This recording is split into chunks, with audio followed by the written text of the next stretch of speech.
साथियों, आज टेस्ट हुआ था और टेस्ट में जिसने भी टॉप किया है उसका नाम जानने के लिए आपको हमारे साथ बने रहना होगा वीडियो में। बस एक लाइन है मात्र, अच्छी लगी। अभी अभी एक छात्र ने स्टेटस अपडेट किया कि इतनी आँच न देना मौला, मन माटी से पत्थर हो ले। बात बहुत छोटी थी, मुझे भी बहुत अच्छी लगी, तो मैंने सोचा आप लोगों से शेयर किया जाए। शाम का वक्त होता है घूमने का, टहलने का, दोस्तों से बातचीत करने का, परिवार के साथ समय बिताने का, रिश्तेदारों से मिलने का, लेकिन हमारा समय जाता है आपको पढ़ाने में। सुबह से शाम तक ऑफलाइन और उसके बाद शाम को 6 बजे के बाद हमारी व्यवस्था होने लगती है ऑनलाइन पढ़ाने की। तो बस आप हमसे आधी मेहनत कर लीजिए और आपका सिलेक्शन पक्का होगा। बस मैं अंक बता रहा हूँ, अभी नाम नहीं बताऊंगा। 128 हाईएस्ट स्कोर गया है आज का। अपने आप में एक बहुत बड़ी बात है, तो उसका नाम हम जानेंगे अगले वीडियो में। फिलहाल के लिए आपके लिए बस इतना ही कि आप करंट अफेयर्स पढ़िए। और आज कुछ बहुत स्पेशल है, वो पढ़कर आपको मजा आ जाएगा। बिल्कुल प्रत्यक्ष प्रमाण में दिखाऊंगा, और अगर आपको आनंद ना आए तो आप बताइएगा हमको। और अगर पढ़ने वाले हैं आप तो आपको जरूर आनंद आएगा। पहला क्वेश्चन है, मिस अर्थ वाटर 2022 का खिताब किसने जीता है? भाई साहब इसको लिखिए, पढ़िए, कुछ भी करिए, बस याद रखिए, भूलना मत अगले टेस्ट तक।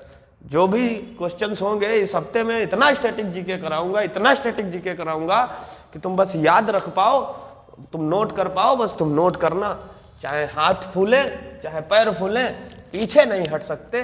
बस इसीलिए सारे दुख दर्द कष्ट सब कुछ सहना है। किस लिए?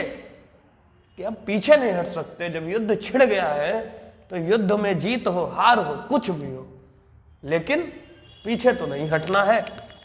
मिस अर्थ वाटर 2022 का खिताब किसने जीता है?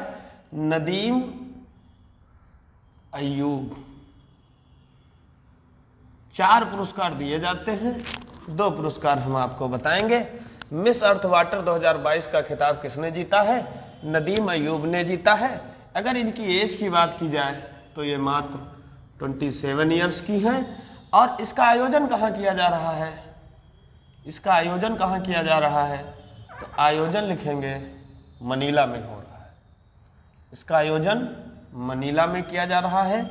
और मनीला किस देश की राजधानी है? आप कमेंट बॉक्स में बताइएगा। चंद्रप्रकाश जी ने बहुत अच्छा आंसर दिया था पिछले करंट अफेयर्स का। मैंने नंदा देवी की सिर्फ ऊंचाई पूछी थी, उन्होंने ऊंचाई कहाँ है, किस राज्य में है। आपको जितना मैक्सिमम आता हो आप कमेंट बॉक्स में लिख दीजिए ताकि आपकी याद बनी रहे। बस आयोजन इसका मनीला में हुआ। मिस अर्थ का भी आप नाम याद रखिएगा। मिस अर्थ का नाम है मीना सू चोई। मिस अर्थ जो है उनका नाम है मीना सू चोई। बहुत अच्छा गिफ्ट है। करंट अफेयर्स के बाद मैं आपको एसएससी सीजीएल के जो 2 तारीख को पेपर हुआ है उसके मैं आपको क्वेश्चंस कराऊंगा और आपको एक ओवरव्यू दिखाऊंगा कि जीएस जीके के क्वेश्चन किस हिसाब से आए, कहां तक उसने डिटेल में पूछा एग्जामिनर ने, और क्या मेरे भी पढ़ाए हुए एक आध प्रश्न आए कि नहीं आए, इसको जानने के लिए आप जरूर देखते रहिए। और देखें, और आपको ऐसी ऐसी बातें बताएंगे कि आपका भी तबीयत खुश हो जाएगी। मिस अर्थ मीना सू चोई ये कहाँ की है भैया? ये है कोरिया की। और इस इवेंट की शुरुआत कब हुई थी? इस इवेंट की शुरुआत कब हुई थी? तो इस इवेंट की शुरुआत 2001 से हुई। इस इवेंट की शुरुआत 2001 से हुई, नोट कर लीजिए। दूसरा क्वेश्चन है, advertising agencies association of India के अध्यक्ष कौन बने हैं? एडवर्टाइजिंग एजेंसीज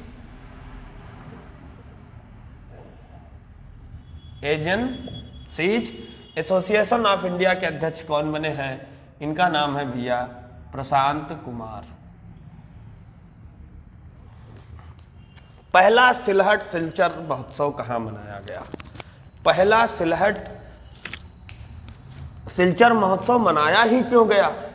मनाया इसलिए गया कि जो भारत और बांग्लादेश के जो पड़ोसी क्षेत्र हैं उनमें सांस्कृतिक त्योहारों का समन्वय बन सके, अच्छे संबंध स्थापित हों। दोस्तों, एक पड़ोसी 1000 रिश्तेदारों के बराबर होता है।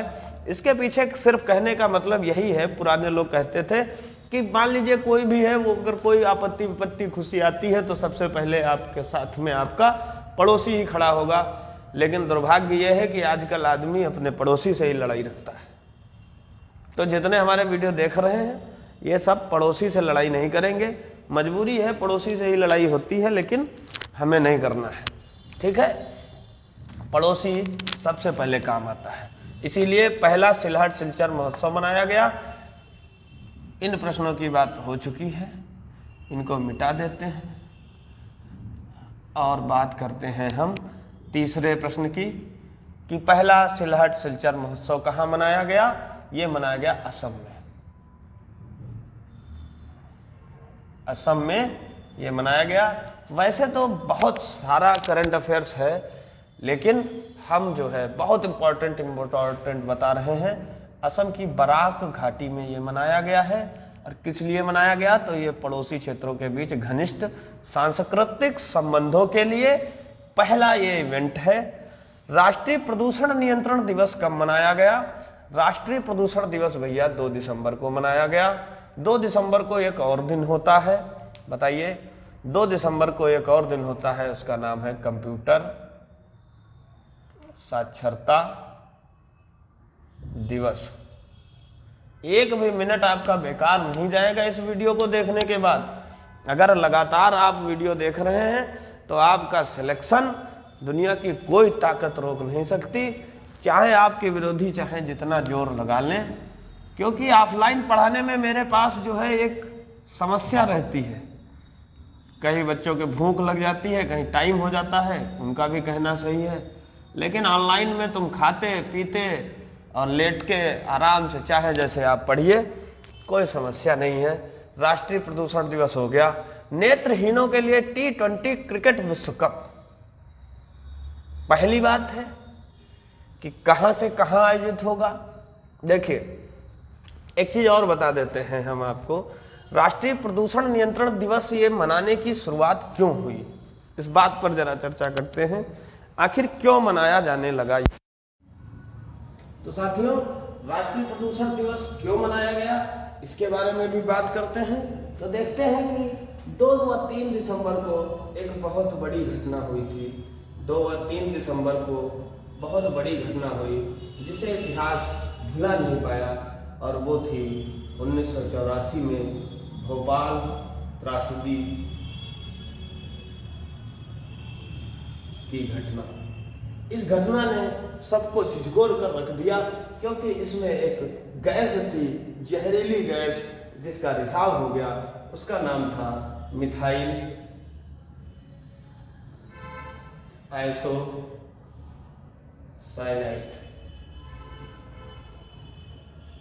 30 टन के लगभग में ये गैस फैली, और जिसमें लगभग 15,000 व्यक्ति मारे गए।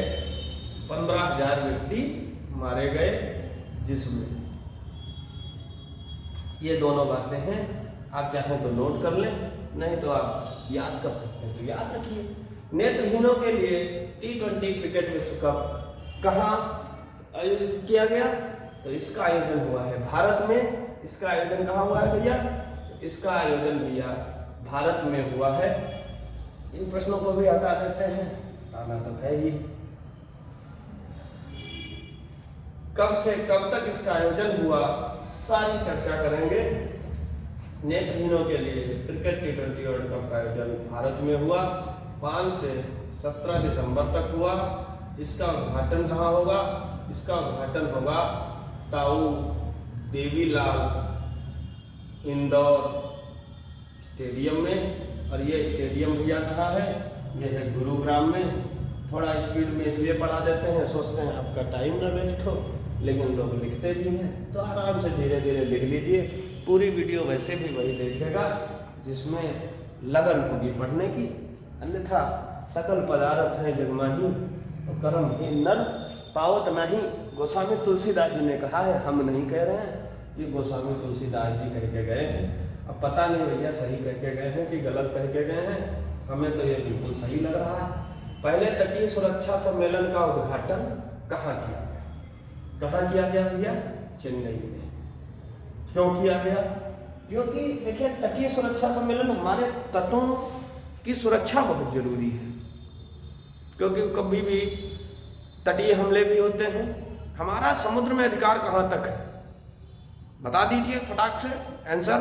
सबसे पहले कमेंट बॉक्स खोलिए और उसमें लिखिए कितनी दूरी तक, जैसे समुद्र है तो समुद्र में हमारा अधिकार क्षेत्र कहाँ तक है भाई, इसको बताना है। ठीक है, भारत किस देश के साथ 500 करोड़ रुपए के EDCF ऋण के लिए समझौते पर हस्ताक्षर किया है? भारत ने किस देश के साथ? ठीक है, पहले तटीय सुरक्षा सम्मेलन का उद्घाटन कहाँ किया गया? तो किया गया चेन्नई में। इसका विषय भी मैं बता देता हूँ।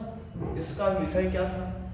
इसका विषय है तटीय सुरक्षा के लिए, विषय है तटीय सुरक्षा के लिए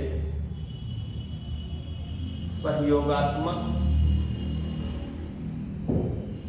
प्रयास। ये इसका हिसाब किताब।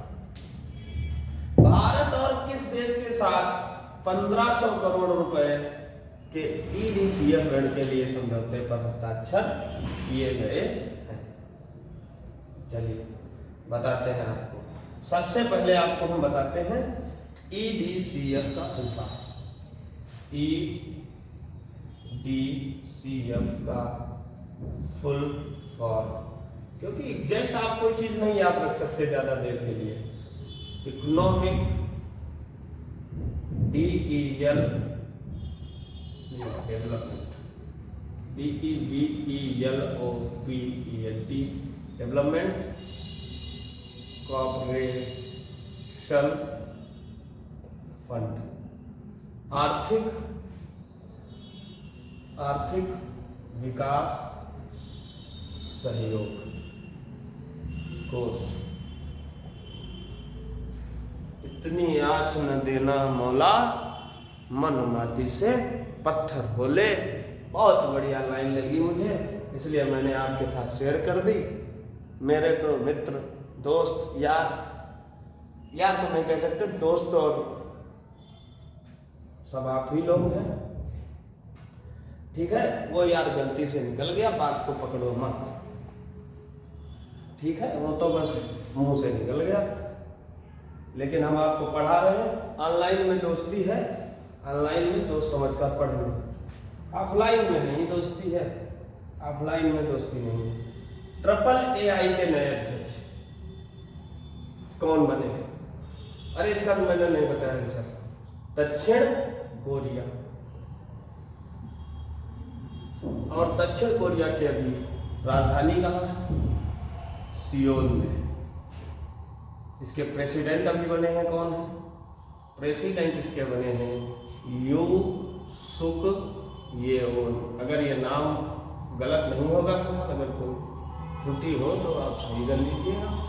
यू सुक येओन, ठीक है, ये प्रेसिडेंट है। अब बताइए नॉर्थ कोरिया और साउथ कोरिया को कौन सी रेखा अलग करती है? इसका आपको आंसर देना है। AAAI के नए अध्यक्ष कौन बने हैं? बस सही बता रहा हूं, प्रशांत कुमार। नए अध्यक्ष कौन है भैया? तो इनका नाम है प्रशांत कुमार। ठीक। अग्नि वॉरियर अभ्यास का 12वां संस्करण कहां संपन्न हुआ? बता सकते हैं? अग्नि वॉरियर अभ्यास का 12वां संस्करण कहां संपन्न हुआ? महाराष्ट्र में। 10 नंबर की बात करते हैं। दिव्य कला मेला का उद्घाटन कहाँ किया गया? बताइए। दिव्य कला मेला का उद्घाटन कहाँ किया गया? सबसे पहली बात तो ये है कि भैया ये नई दिल्ली में किया गया, लेकिन मैं आपको पूरी बात बताता हूं। बात है क्या? बात यह है कि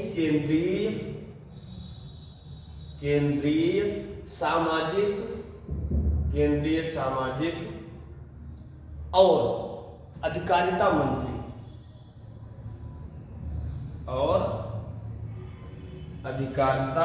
मंत्री केंद्रीय सामाजिक और अधिकारिता मंत्री कौन है भैया? डॉक्टर वीरेंद्र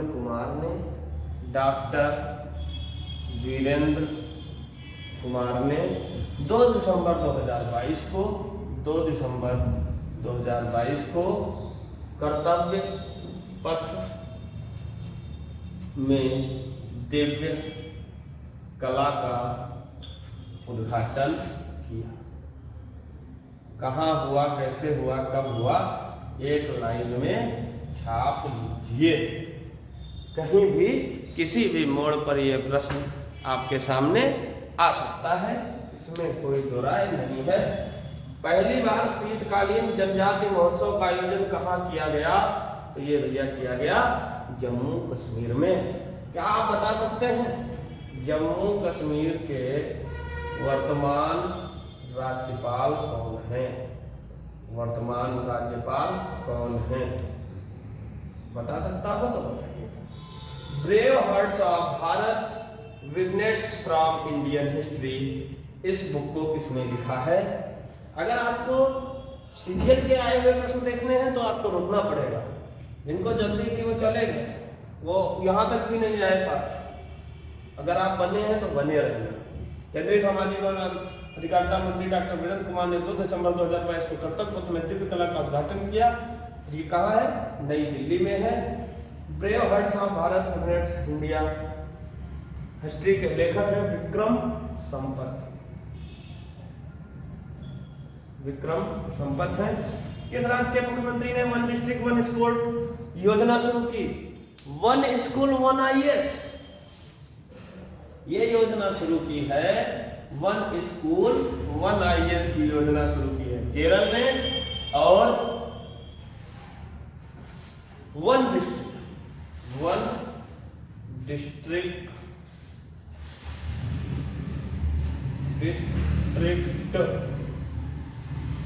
1 स्पोर्ट योजना। अरे अपना कौन? यूपी बोले तो उत्तर प्रदेश। बताओगे पुराना नाम क्या था इसका पुराना नाम कब था, क्या था, ये बताना है। स्कूल शिक्षा विभाग के सचिव के रूप में किसने कार्यभार संभाला है? किसने संभाला है भैया? तो इसको संभाला है संजय कुमार जी ने। इस प्रश्न का उत्तर है संजय कुमार। एक बुक है बहुत इंपॉर्टेंट है, बताते हैं। दिल्ली यूनिवर्सिटी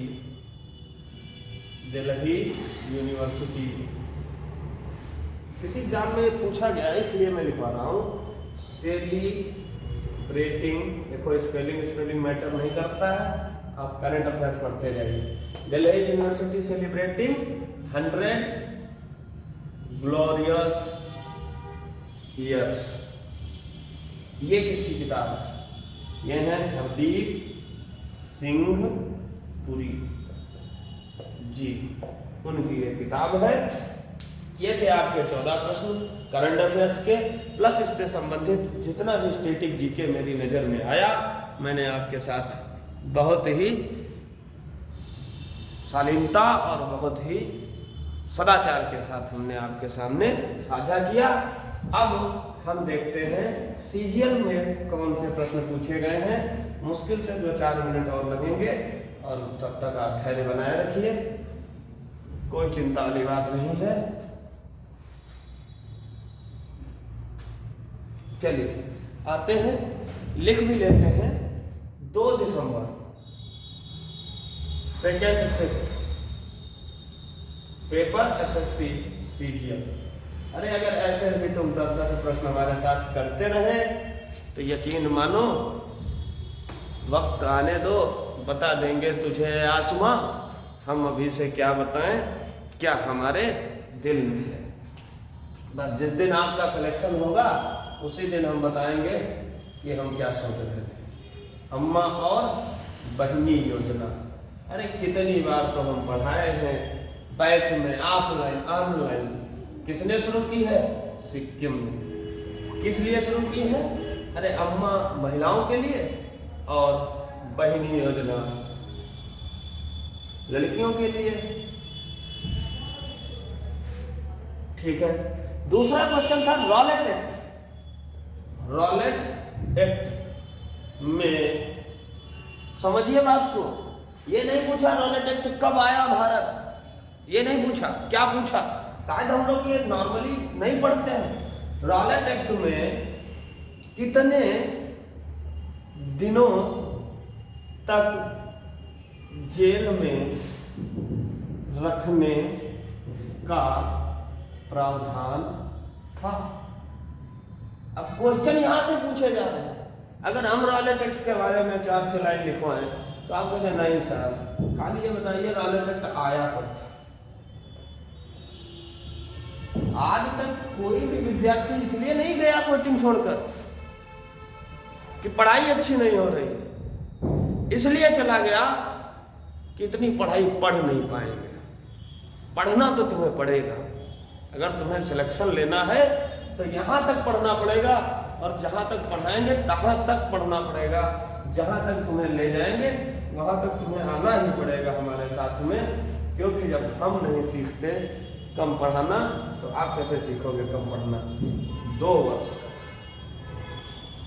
तीसरा क्वेश्चन बहुत इंपॉर्टेंट क्वेश्चन, लगातार ऐसे प्रश्न पूछे जाते हैं कि क्रिकेट में बॉल की परिधि कितनी होती है, क्रिकेट में वजन कितना होता है, पिच की लंबाई क्या होती है, स्टंप की लंबाई क्या होती है, बैट की लंबाई क्या होती है। ये सारे प्रश्न जिनको सिलेक्शन लेना है, जो जीडी की तैयारी कर रहे हो, चाहे सीएचएसएल चाहे सीजीएल, प्रश्न लगातार पूछे जा रहे हैं। इसमें क्या पूछा गया था? क्रिकेट की गेंद की परिधि कितनी होती है। तो भैया क्रिकेट की गेंद की परिधि जो है वो 9 इंच होती है। अगर इंच को सेंटीमीटर में कहेंगे तो 22.9 सेंटीमीटर होती है। लगे हाथ में आपको वजन भी बता दूं, क्रिकेट की गेंद का वजन 155.9 ग्राम से कम नहीं होना चाहिए, कम नहीं होना चाहिए। और 163 ग्राम से अधिक वजन नहीं होना चाहिए। देखिए पिछले टेस्ट में जो टॉपर थे वो थे हरिओम वाजपेयी। इन्होंने बहुत अच्छे मार्क्स किए थे, शायद 132 या 122, 2 में से नंबर थे, 122 हो या 132 हो। और इस बार भी टॉप किया है स्वाति मिश्रा जी ने और इनके नंबर आए हैं 128। तो टॉपर लगातार 130 के आसपास का बन रहा है। और अगर आपको भी टॉप आना है तो आपको मेहनत करनी पड़ेगी। और अगर आप टॉप रहते हैं 5 टेस्टों में तो मैं आपको ऑनलाइन भेंट करवाऊंगा चैनल के माध्यम से, और कुछ बढ़िया खाने के लिए उसको दिया जाएगा और बढ़िया उसको और पढ़ाई के लिए उसको प्रेरित किया जाएगा। उस पर और शक्ति होगी कि अब तो तुम्हारी बिल्कुल मंजिल करीब में है, तो तुम पढ़ते जाओ बस। क्रिकेट की गेंद की परिधि हो गई। तीसरा क्वेश्चन था, जो भी क्वेश्चन हो आप बस क्वेश्चन लिखते जाइए। और एक क्वेश्चन था, क्वेश्चन पूछा गया था बिंबावती देवी का संबंध किस नृत्य से है। याद रखिएगा, नाम भी याद रखिएगा, बिंबा देवी। बिंबा देवी जी का संबंध किस नृत्य से है? तो भैया बिंबा देवी का जो संबंध है वो मणिपुरी नृत्य से है। ये हो गया क्वेश्चन। अगला क्वेश्चन देखिए, बहुत अच्छा क्वेश्चन। संगमरमर, ये प्रश्न पेट में भी पूछा गया था।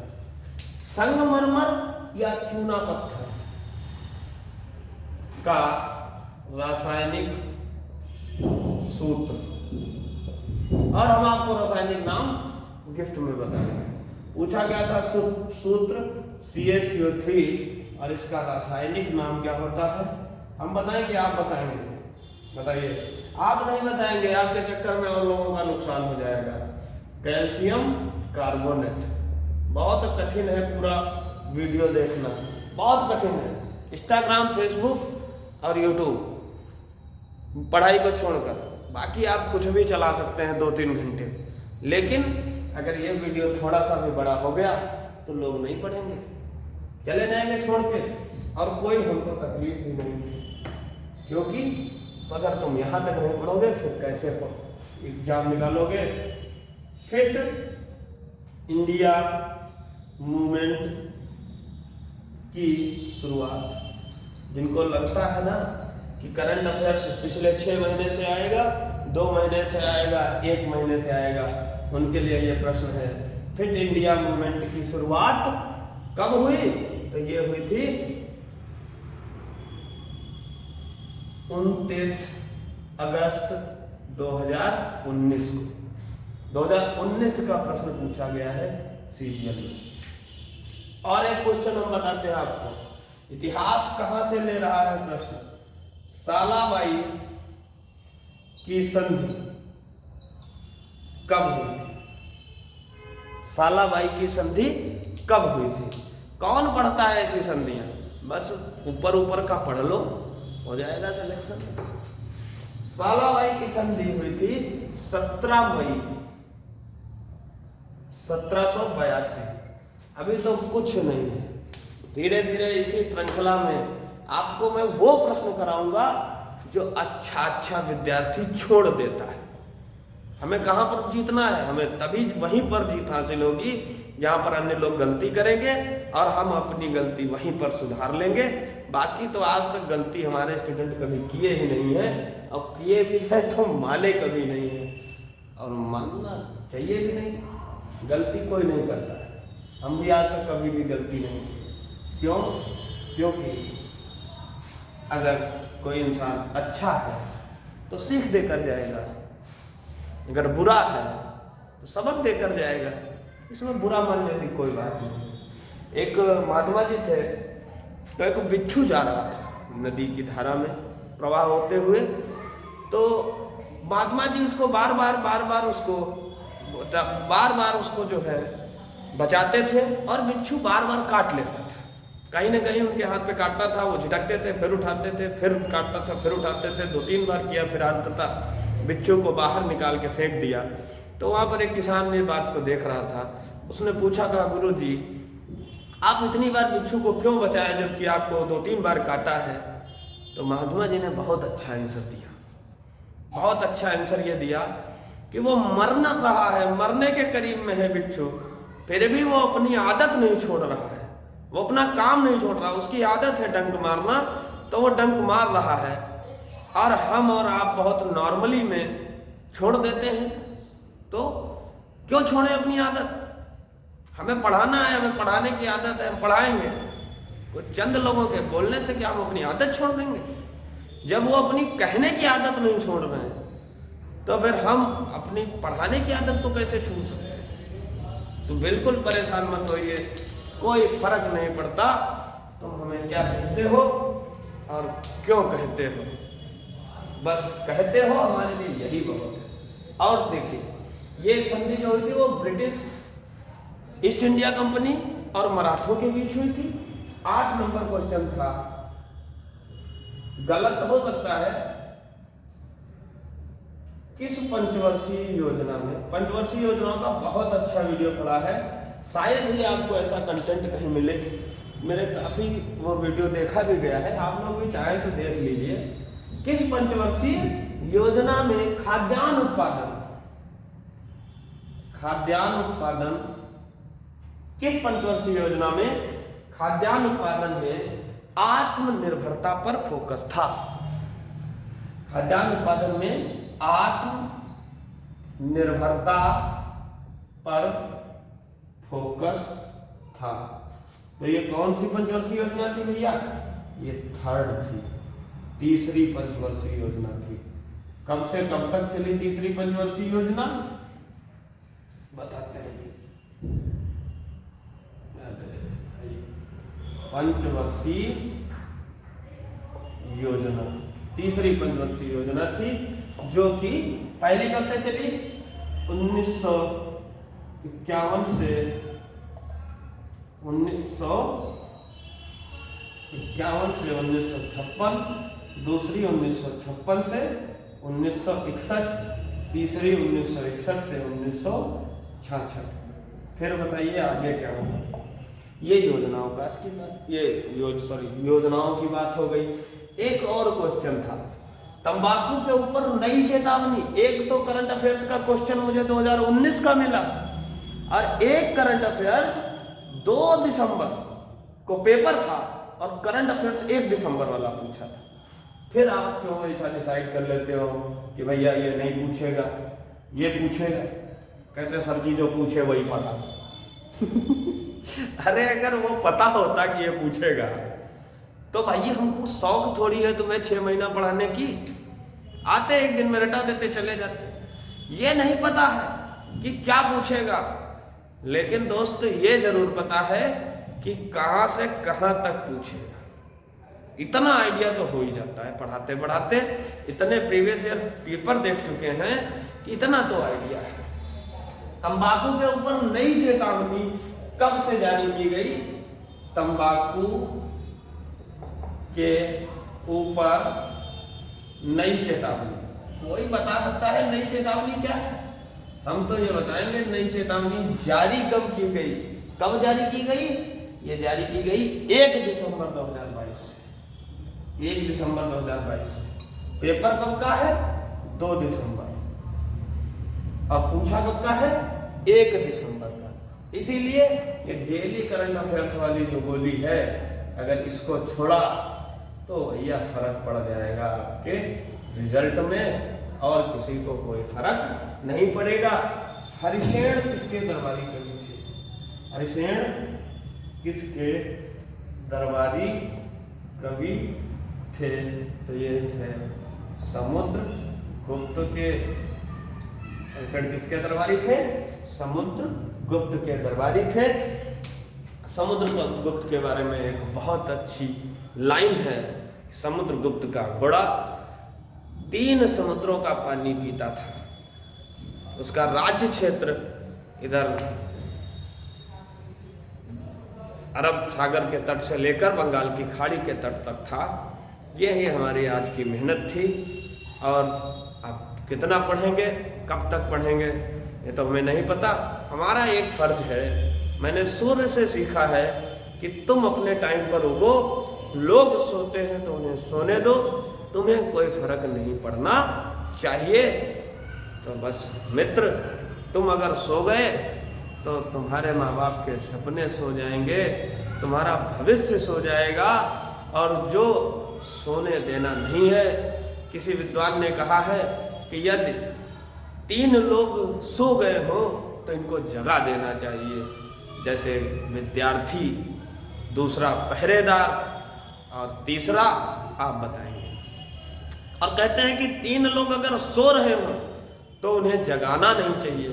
वो 3 लोग कौन होते हैं? एक तो शेर अगर सो रहा है तो जगाओ मत।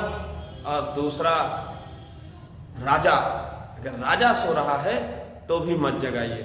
शेर और राजा 2 लोगों को मत जगाइए, नहीं तो ये जगेंगे तो ये तुम्हारा ही नुकसान कर देंगे।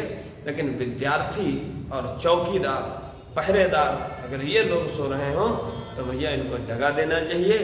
जो भी अभिभावक हमारे देख रहे हैं वीडियो को, वो यही काम करेंगे। अगर आपका विद्यार्थी सो रहा हो तो आप जरूर जगाइए। इसी के साथ में मैं आज अपनी वाणी को विराम देता हूँ। आप लोग पढ़ते रहिए, मेहनत करते रहिए। फिर अगले शनिवार को ऑनलाइन टेस्ट होगा। फिर शनिवार वाले दिन जो टॉप करेगा उसका नाम लिया जाएगा। ये भी अपने आप में बहुत अच्छी बात है, बहुत अच्छा कीर्तिमान है। लोकल का चैनल है, लोकल के बहुत सारे लोग देखते हैं। विद्यार्थी पढ़े ना पढ़े, टीचर जरूर पढ़ता है।